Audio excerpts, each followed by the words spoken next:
About 20% of patients who undergo PCI require non-cardiac surgery in the next 2 years. An interesting look at these patients in an analysis presented here in New Orleans at AHA 16, and it is incomplete revascularization is associated with an increased risk of adverse cardiovascular events, and it's among patients undergoing non-cardiac surgery, of course. It is being published simultaneously in JACC Interventions, so I decided I wanted to talk to Javier Valle, who is an MD and an Interventional Cardiology Fellow at the University of Colorado. First, some background. Why did you do this study? So we had taken a look at some of these patients who are coming through our cath labs and then actually undergo non-cardiac surgery afterwards. And the analysis that had been done previously was looking at just basically what ends up happening to patients who have had a PCI in the 2 years prior to their surgery. And it turns out that, of course, they're going to be at higher risk. One of the things that we were curious about was, were there other factors that could potentially contribute to that risk? And one of the things that happens is that when people come through the cath lab, there's a variety of reasons why they might not undergo complete revascularization, whether that's the people are sick or you're trying to reduce contrast load. But some patients will exit our cath lab after their initial PCI with still some unrevascularized coronary arteries. And so we had some questions about whether or not that could contribute to higher risk in the perioperative setting. Well, the guidelines were changed recently too, because there has been a debate as to whether you should essentially clear the road and do everything or just do whatever you are absolutely after. Correct, and that's looking at ACS, that's looking at acute coronary syndrome, specifically in STEMI. In this situation, our population had about 25% of patients ended up being in the sort of stable angina category. And so what we had a curiosity about was not necessarily, in the STEMI population, that's been explored in a randomized trial, but in looking at these patients when they're undergo non-cardiac surgery, is there a possibility that leaving something behind may actually still leave them at increased risk? So you analyzed data from the VA Clinical Assessment Reporting and Tracking, or CART system. Tell us about the design and the population.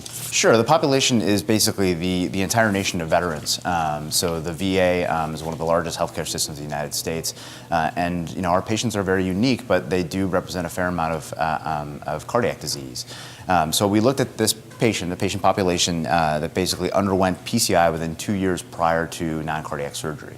And then once we had that population, we looked within them, of the patients that underwent PCI, how many actually had residual unrevascularized coronary arteries. That ended up being about 35% of the population.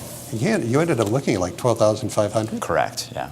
Wow. So what did you see? I mean, what did you learn from this? So as it turns out, as you might imagine, if you leave behind coronary arteries that are unrevascularized, you end up being at higher risk for events.